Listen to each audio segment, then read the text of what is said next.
How you doing? I said, how are you doing? Isn't it a beautiful day? Yeah, show you right. Beautiful day, beautiful day. So, as we are enjoying beautiful, beautiful German Shepherd pups, pure quality, great, great friends, companions, so on and so forth. We talk about knowing. Wow. That could get pretty heavy, because now we're getting into trust and your availability to love or to believe in, or to accept. If you should be vulnerable or not to those that you associate with, whether they are actually worthy or is even responsible of you toward yourself to indulge in intimacy with the other. I mean, it goes as deep as you want to get, because now we're also talking about you knowing you. Is this person better than you? Is this person superhuman? Because do you even trust yourself? Do you even know yourself? Do you change? Do we evolve? Do we transition? And if so, is that a trustworthy state? The instability of our own selves, the instability of our minds, our emotions, our creative and stagnant, our music and our concrete, our fluidity and our constriction.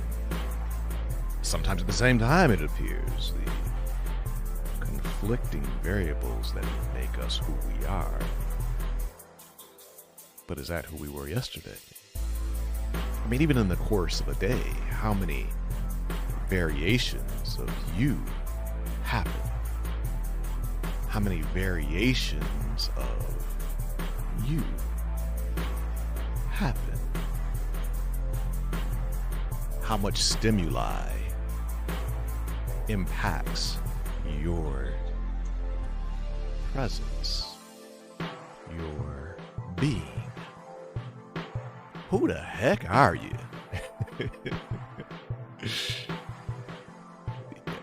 What are we? Who are we? Obviously, if I know who and what I am, then maybe I can learn who and what you are. Maybe. But if I'm consistently changing, I mean, if the constant is change,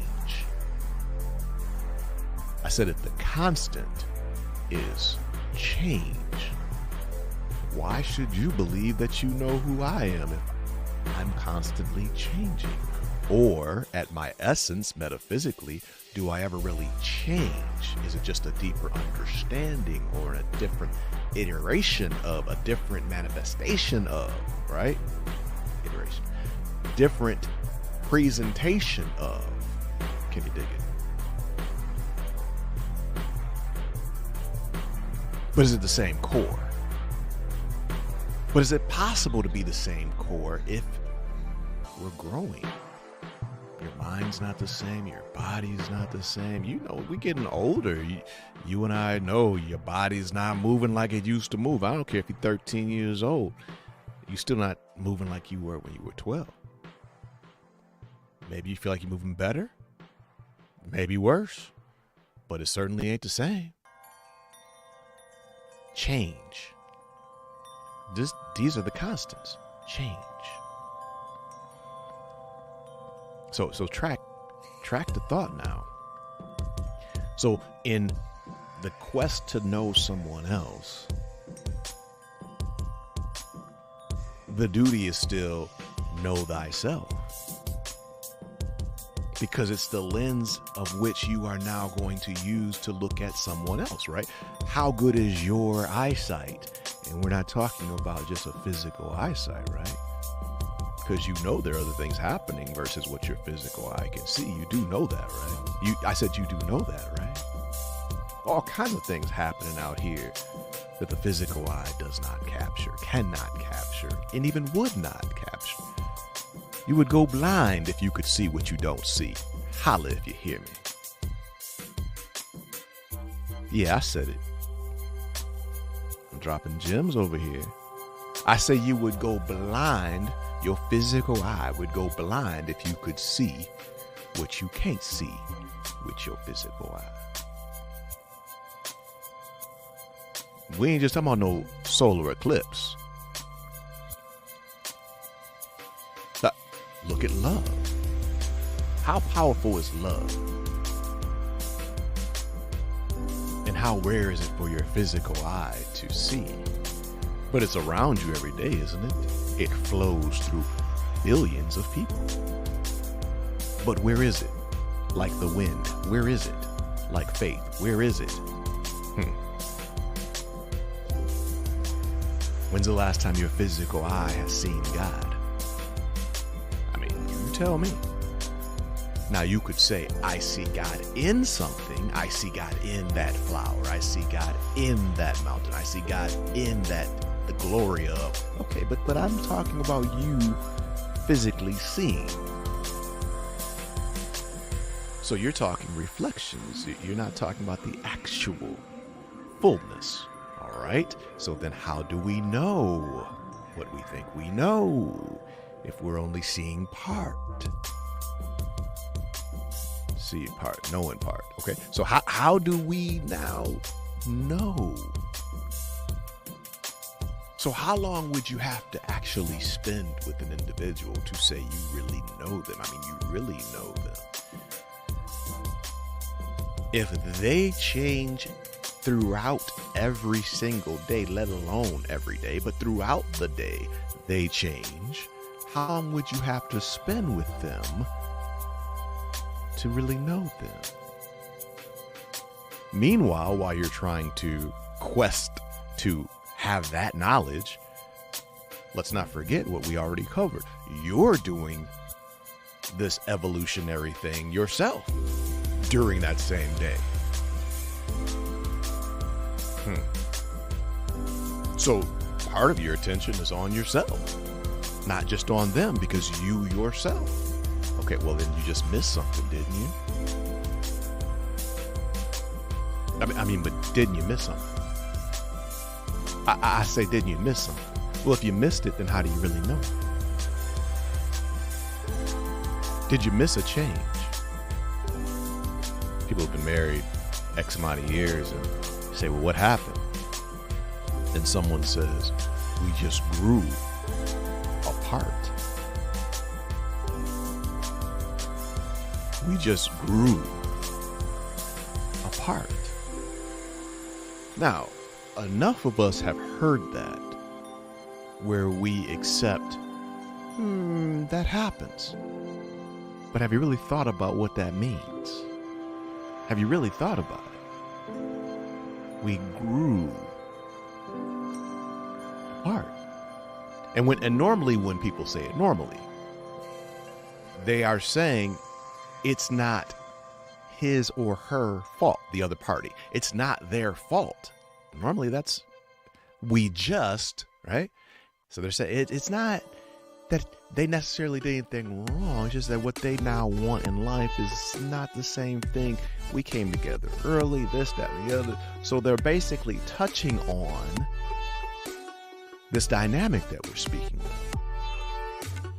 of. Change. The consistency of change. So who do we know? Maybe we don't know ourselves. And surely it could be that we don't know anyone else.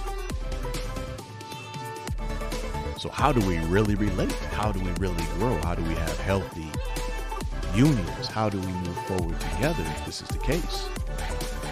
That's tough, man. I mean, that's tough. Especially if we don't connect on this point. Holla to him. If we don't have as a base the understanding that, yeah, we are evolving. Yeah, things are changing. Yeah, the way we look at things right now is not exactly how we used to look at it. And that creates distance. That can create a problem. If we don't have that, if we don't share that,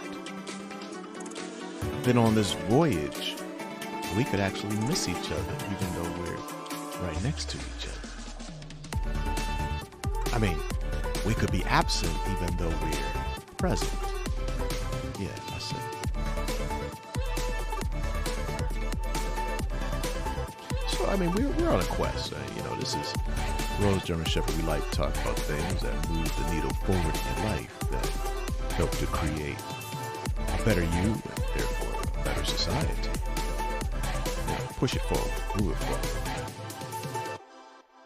And try to deal with some of the nonsense in our being. And part of that is this realization. People say, I can't love anyone until I love myself. There are a lot of gaps in that way of thinking, in my opinion. And if you like, someday we might toss that around a little bit. But suffice it to say, there are a lot of gaps in you just accepting, because there are just way too many people who say that. Way too many people who say that. So, be careful of that. I can't love anyone until I love myself. Just be very, very careful with that. I have to love myself first before I can. Be very careful with that. There's a lot that you have to unpack in that. And again, maybe one of these days we'll kick that around. But I will say, when it comes to knowing people, you can glean a little bit from that statement, at least enough to ask the question, how do I know you if I don't know me? Because I'm using these eyes to see, and in a related way, which is why there are holes in that statement, the other statement, and this statement, because you can actually see someone when you are unable to see yourself. You may not know them all the way, you don't really know them, but it's possible that it's easier for you to actually turn the microscope on another party than it sometimes people have a problem, an aversion to turning that same light on themselves. Can you dig it? And this is part of why, I say we talk about it someday. There are people who can have genuine love for others even if they don't love themselves. You see? We'll get into that someday, maybe. God willing. But wrap your mind around the general concept that a lot of the missing that we do, a lot of the conflicts that we have, is because we are not in harmony with the idea of constant change. And we're missing each other because we're trying to grasp onto an idea of who we think the person is versus who they really are. And again, when you grab that on Tuesday does not mean by Tuesday night what you've grabbed may elude you. And so it's a whole lot of work to deal with people. It's a whole lot of work to relate to people. I mean, we could stop right there. That's part of the problem. Folks don't want to do that kind of work. They think it should be easy. They think love should be easy. They think relating with people should be easy. If it's this hard, maybe we're not supposed to be together. You see all that loser mentality, all that crazy backwards thinking. Well, if you got to work this hard, it must not be right. Loser. But you just worked 12 hours a day on your job. You didn't quit your job because it was a hard day at work. Well, I gotta work 12 hours a day. I'm just gonna quit and be homeless and jobless. And I'm not gonna eat this week because if I gotta work this hard. See how corny that sounds? When it comes to the person you're going to be married to and with and have children and try to live 50 years together. Oh no, we can't put that kind of work in. You see how ridiculous that is? Just a loser mentality. And that same spirit is rampant in society. Well, I'm not promoting that junk. I'm telling you, this stuff is hard. It's complex.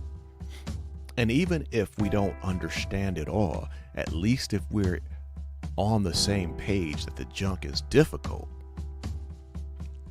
we can begin to make some positive strides. We can begin to at least say, yeah, we got to work through this thing. Yeah, we do have to slow down a minute, really focus. Yeah, we do need, you see, when at least you have accepted the junk is hard, and your partner has accepted the junk is hard and it's okay, we just need to work through, then you're not fighting each other, you're focused on the problem. And that's a healthier place to be, because you're going to still have the problems. Until we fix them, I mean, we're going to have some issues, and every day we're evolving, so every day I may have to relearn you every day. Now, which you is it? Maybe it's the you that I'm cool with. Might not be the real you yet, though. But it might be the version of you that works in our relationship. It's why some people have a very deep connection with a person they work with. I'm telling on you now. I'm telling on you, but it's true. Like a secret love life with your coworker. Y'all don't really do nothing outside of work. But for those 8 to 10 hours on a job, you kind of marry that person in a way. Because you are in a place in and outside of yourself where in those walls it works. But we take both of you to your mama's house and fish out of water maybe. Take both of you to the park, fish out of water maybe. After we deal with the, passion or lust or whatever you want to call it, after you get all that out, y'all might not be all right at the house. But at the job, when you're both in that zone, you seem to know each other when you're in that place. That word place is a big word. We're not just talking about the physical. It's where you are as you relate. And that's why some people do have work affairs and things like that, but it's not really, I'm trying to have children with you type of thing. It's something different. It's that there's a consistency in your fakeness, maybe, that you are just fake enough consistently on the job where it can be attached to. But then you go home and there's 1,000 versions of you. Do you follow that? I mean, the other person has to deal with you, like let's say your real mate, they get 5,000 versions of you when you get home.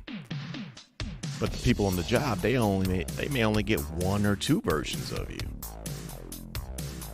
And you're locked into that person. You're locked into that facade, let's say. Okay, well, that facade, and if you're working next to someone and they're locked into their facade, and if those two facades actually meet, there actually can be a great deal of connection, because there's a seeming consistency of things I like in that person that I continue to see over and over and over again. But I caution you, now, aside from the fact that you're probably having an affair, but I also caution you that that's not the fullness of the person you're dealing with. They're in a zone. They're in a place. You dig it? I just love that sports hero of mine. I just love that player on the LA Lakers. I just love them so much, But you only see them in uniform during the game. and you love that version of them. But their children see a whole different dispensation of this cat. The wife sees a whole different element on top of element on top of element on top of emotion on top of emotion. That she's seeing all kind of stuff that you're not seeing.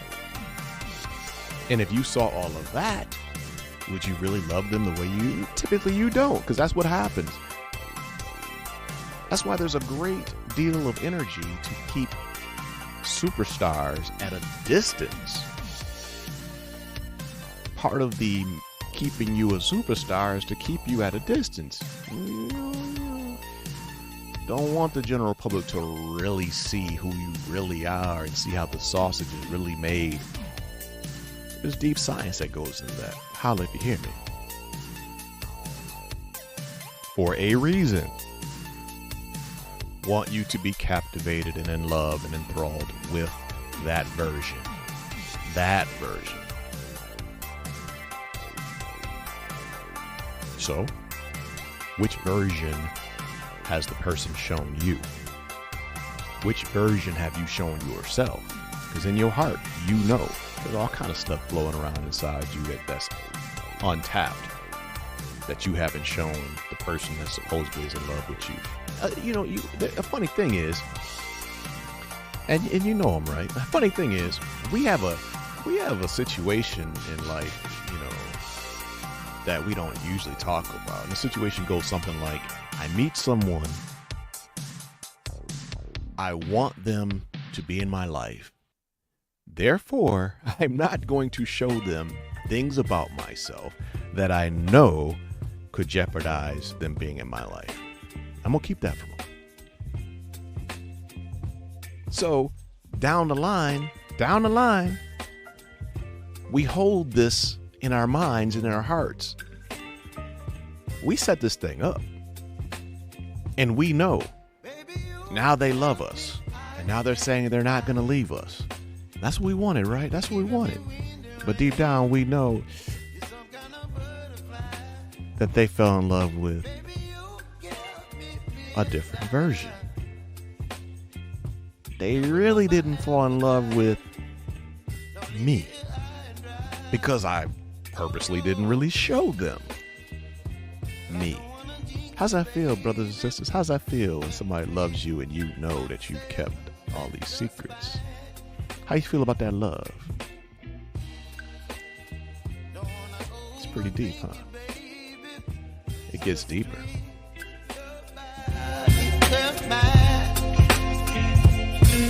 Baby, you give me ice and fire. You're giving me wind and rain.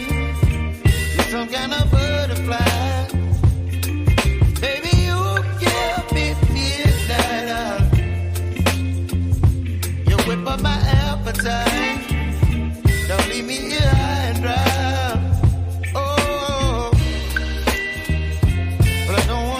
Baby,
you give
it's difficult. It is difficult to figure out exactly where we want to be inside of all of that, you know, because it is difficult to avail ourselves, you know, to make ourselves transparent, especially when, hey, if all of what we're saying is true, then there's a whole lot of people that we also going to be dealing with. And if they're changing and we can't really trust who and what they're going to be tomorrow, then how wise is it to put ourselves out there like that? It seems like the wiser thing to do would be to keep it under wraps. I mean, don't even give them that. For what?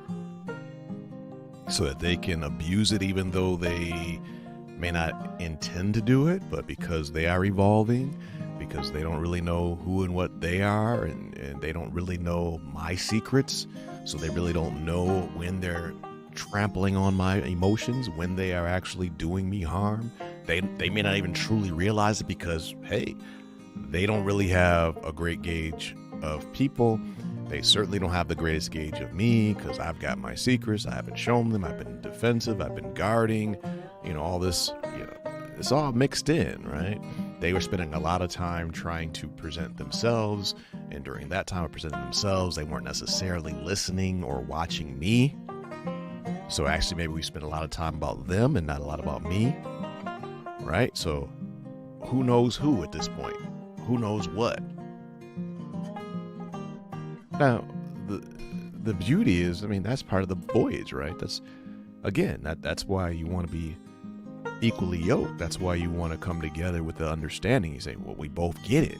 We both get it. There's things that are going to happen to us, and we're not going to grow apart. We're going to grow together.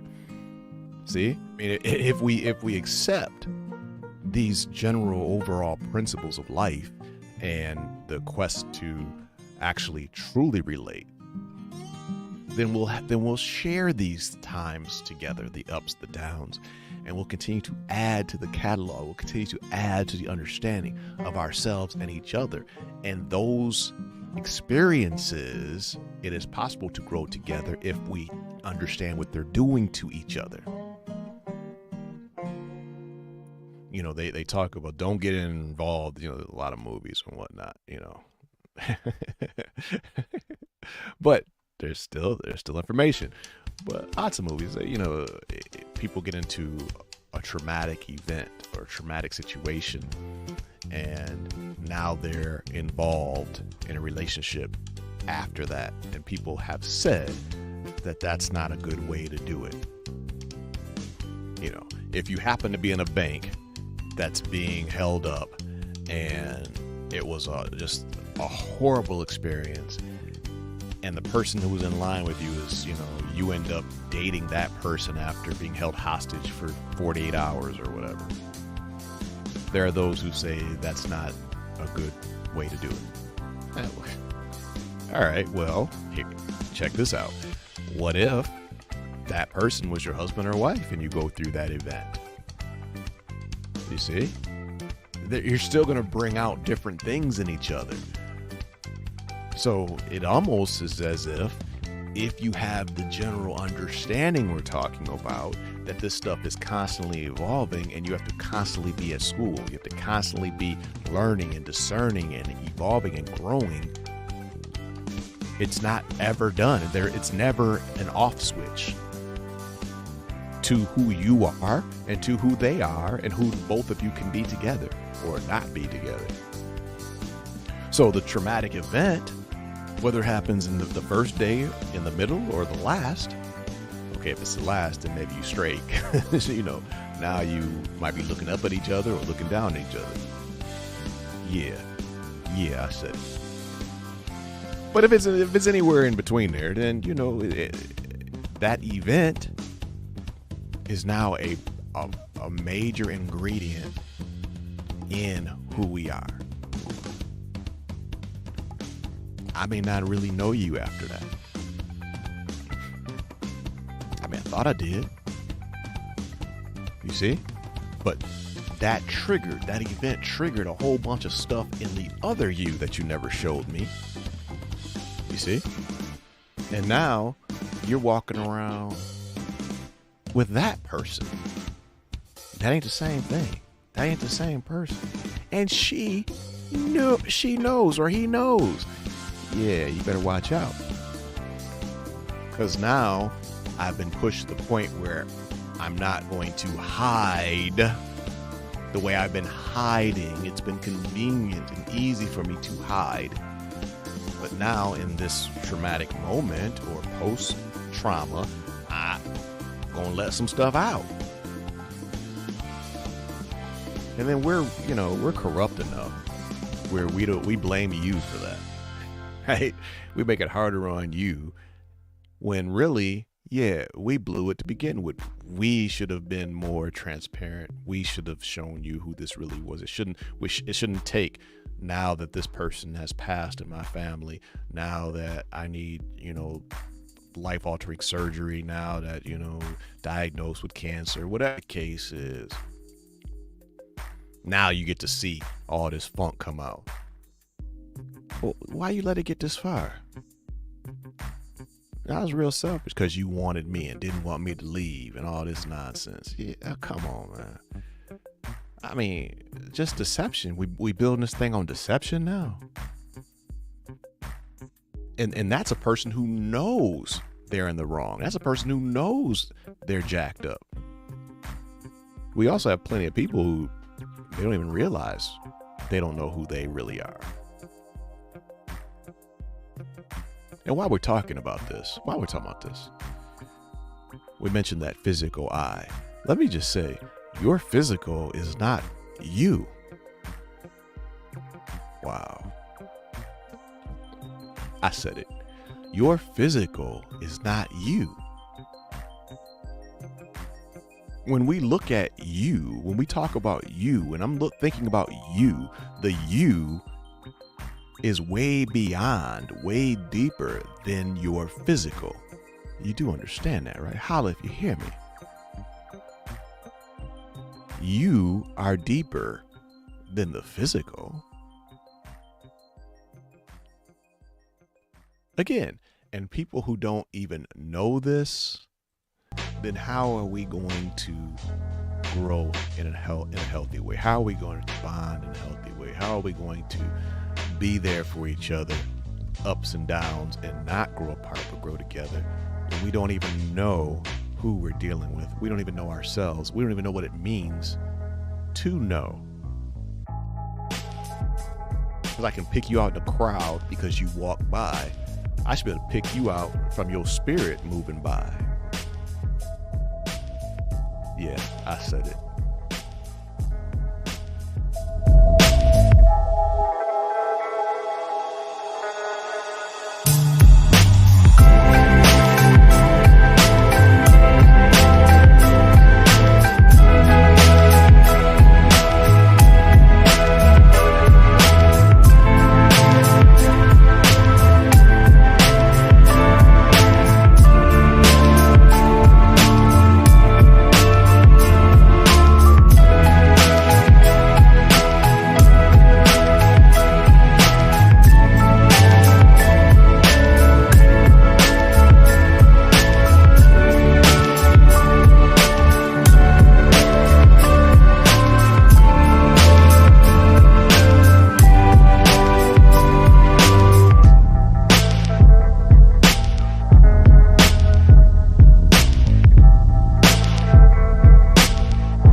Really, there's something else that we should kick around a little bit, conversate about.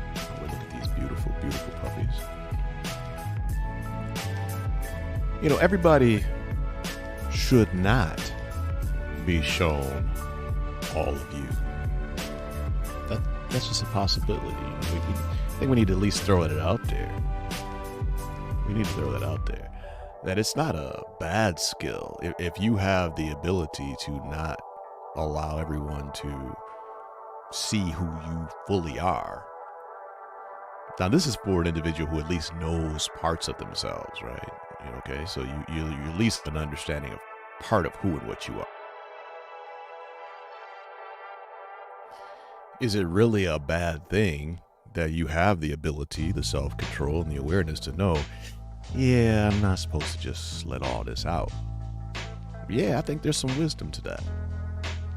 So, there's, we were talking as if everyone's your friend, and that's just not the case. So let's not make that grand statement and not qualify that, yeah, some folks don't need to know your business.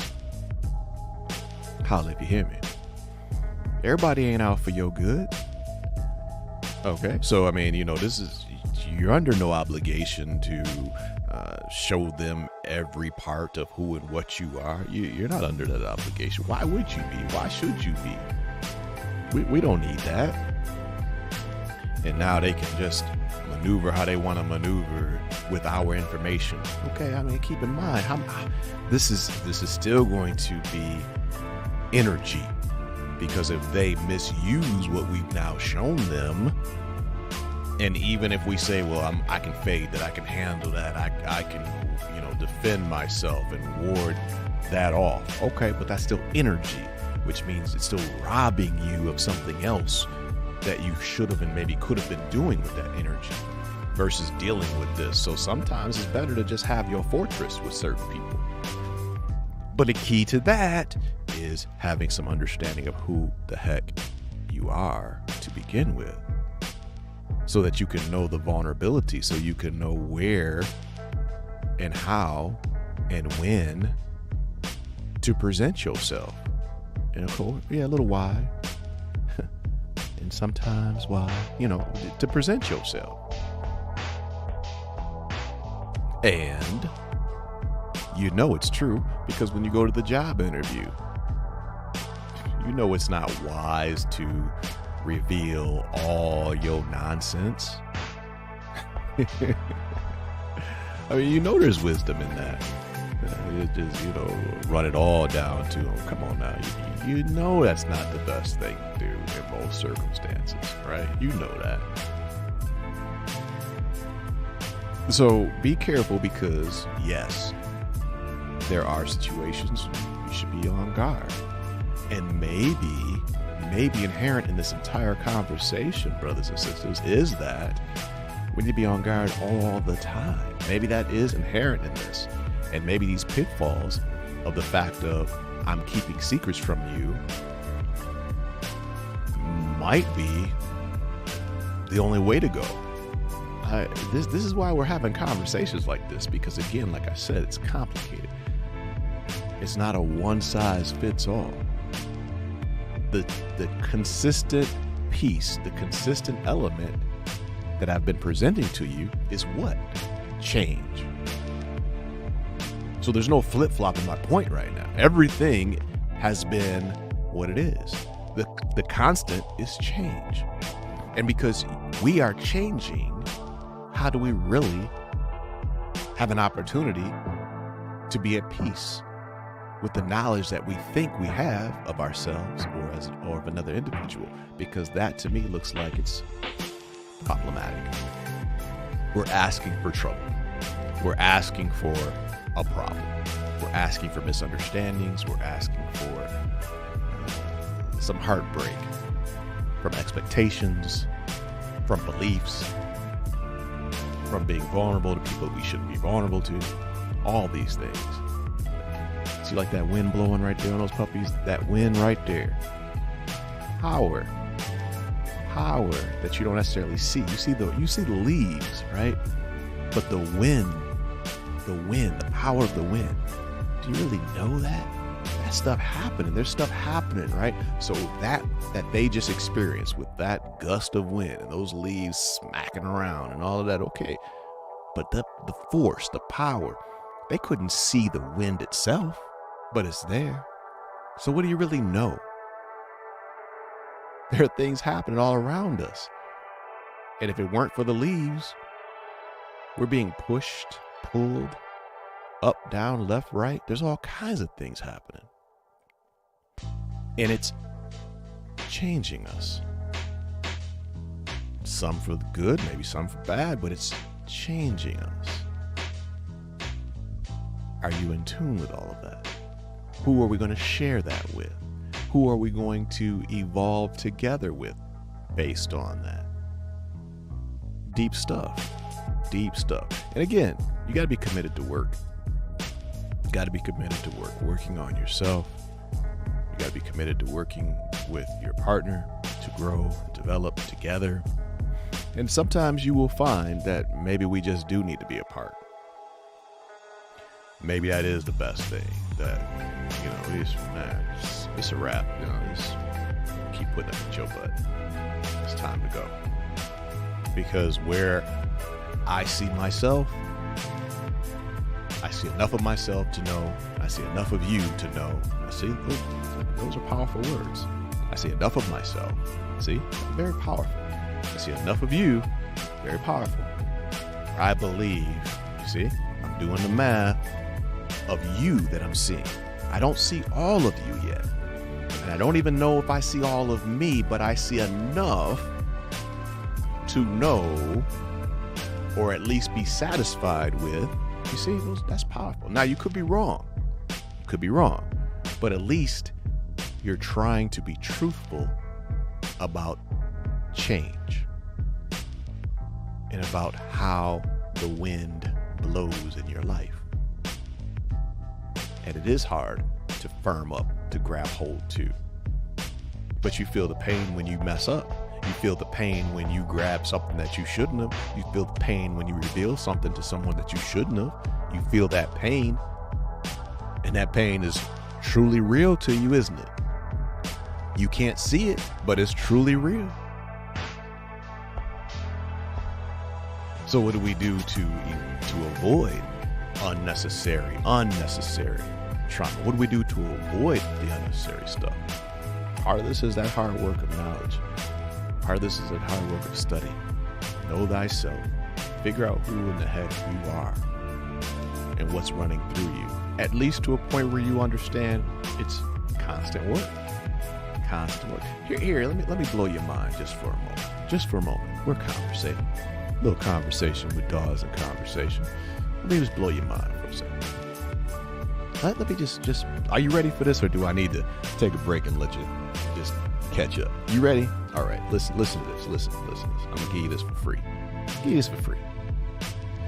If, let's say you are a believer, okay? Now, watch this now. And you have God living inside you, so you say. God lives within me. So you say, right? God lives within me. And you say, I've surrendered my will to God. Now I'm blowing your mind. Now follow this. No longer my will, but God's will in me and through me, right? So basically you're saying, no more I've died to me, and now God's moving and living through me. Now watch this. Then how can you ever truly know you?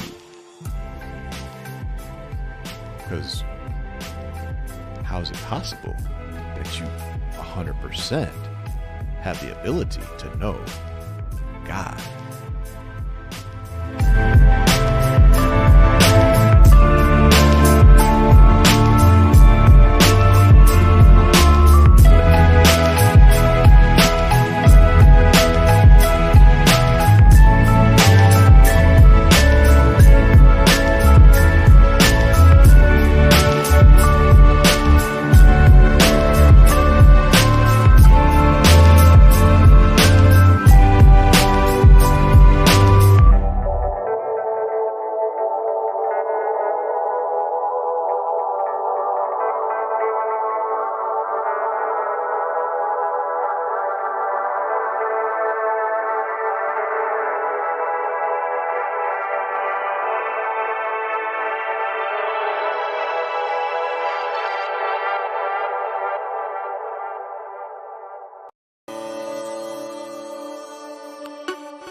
kind of butterfly. Baby, you give me midnight. You whip up my appetite. Don't leave me here high and dry. Oh,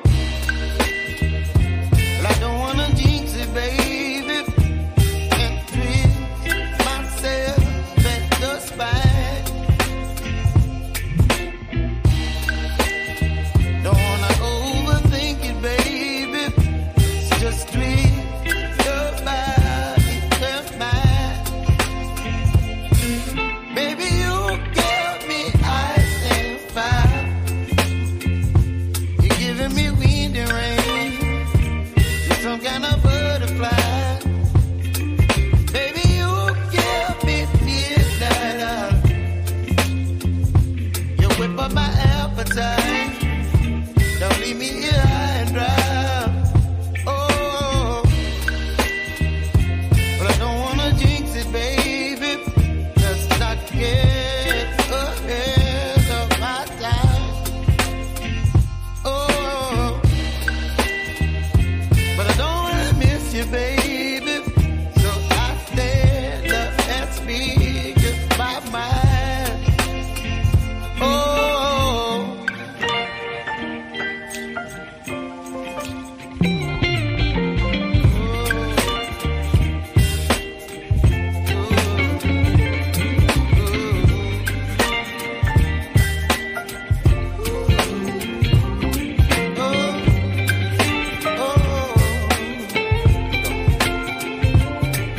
Baby, you give me ice and fire.